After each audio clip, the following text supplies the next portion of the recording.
SEB, c'est d'abord la société d'emboutissage de Bourgogne, ce que peu de gens savent aujourd'hui. SEB est né il y a 150 ans, donc en 1857.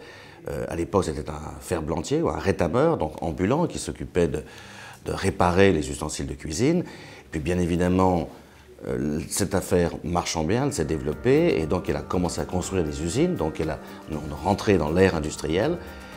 Et puis finalement, elle a accompagné tous les ménages, notamment dans l'après-guerre, puisque après la reconstruction, la progression des classes moyennes qui voulaient s'équiper, je crois que SEB, comme Moulinex d'ailleurs, et comme toutes les autres sociétés qui constituent le groupe, ont participé à la révolution, je dirais, de l'équipement ménager, dans la cuisine, dans la salle de bain, jusqu'à arriver à l'époque récente, où bien sûr nous avons été confrontés à la mondialisation, comme toutes les entreprises manufacturières européennes et américaines, et nous sommes aujourd'hui en train de vivre cette phase.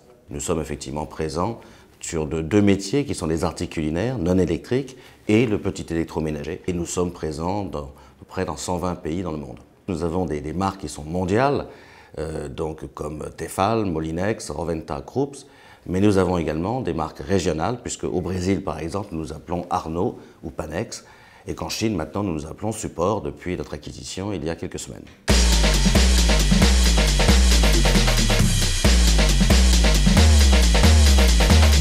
La grande révolution qu'a pu mener SEB, c'est d'apporter de nouvelles technologies qui ont permis de réduire considérablement le prix, le poids des ustensiles ménagers qui étaient utilisés à l'époque. Donc ça a commencé dès l'origine, je dirais par une innovation technologique, qui était l'emboutissage et qui a permis de faire des appareils plus légers et plus pratiques pour le consommateur. Ça s'est poursuivi bien sûr ensuite par la fameuse cocotte minute, lancée en 1953, qui a été un immense succès, 120 000 produits je crois vendus en 6 mois, et qui a véritablement lancé SEB.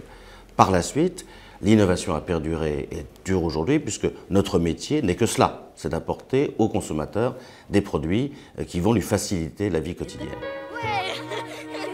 C'est un plaisir de leur faire plaisir. SEB, c'est bien. Bon, je prends un exemple. Tout le monde aime les frites, mais tout le monde sait aujourd'hui, notamment en 2008, que c'est un plat qui n'a pas la réputation d'être le plus sain pour la santé. Bon, l'idée de faire une friteuse sans huile, ça peut paraître complètement fou. C'est pourtant ce que nous avons fait, et parce qu'il y avait manifestement un rêve consommateur, qui n'était même pas un besoin, c'est un rêve consommateur, avoir des frites non grasses. Bien, nos équipes techniques ont beaucoup travaillé, ont mis ce produit au point. Ça a pris du temps, 5 ans, mais il est mis sur le marché, il rencontre un succès extraordinaire. Donc je crois que notre métier, c'est ça. C'est en permanence d'imaginer, et je pense que la seule limite à l'innovation, c'est notre imagination. On peut toujours innover dans notre métier.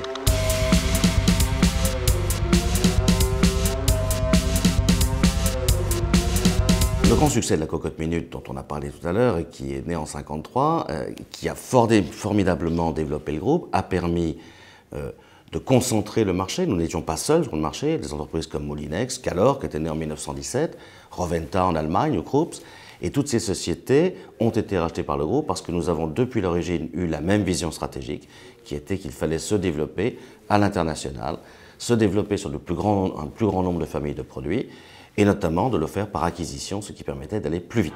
La cafetière pression Moka SEB, reproduite à des centaines de milliers d'exemplaires, s'apprête à suivre les traces de son aîné, la super cocotte SEB, pour la conquête du monde. Il est bien évident que le fait que le groupe SEB soit encore aujourd'hui, mais depuis l'origine, détenu par la famille fondatrice, en partie, en tout cas à plus de 40%, fait que ça a permis au groupe d'avoir une stratégie de long terme. On ne fait pas de l'industrie à très court terme. Et donc il faut avoir une vision de long terme pour pouvoir prendre des décisions qui sont parfois difficiles, parfois pas rentables immédiatement. Je pense que la principale chance, et c'est ce qui a fait la différence sur le long terme entre SEB et ses concurrents, c'est que nous avons un actionnariat stable. SEB n'a pas progressé pendant toutes ces années s'il n'avait pas pu s'appuyer sur des valeurs qui sont, je crois, très particulières au groupe.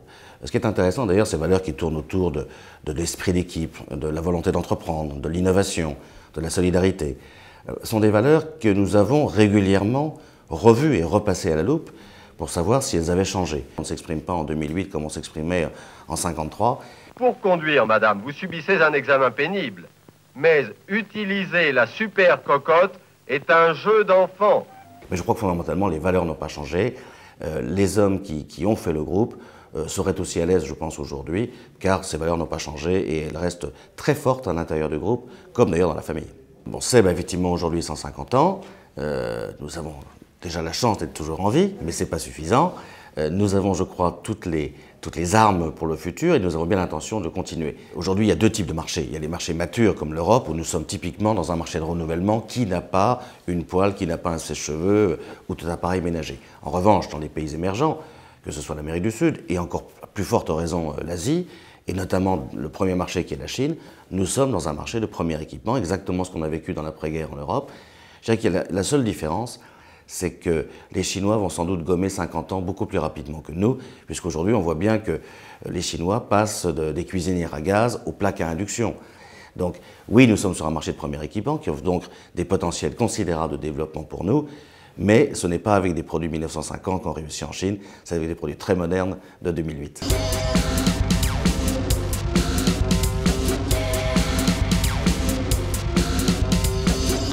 Seb, c'est bien.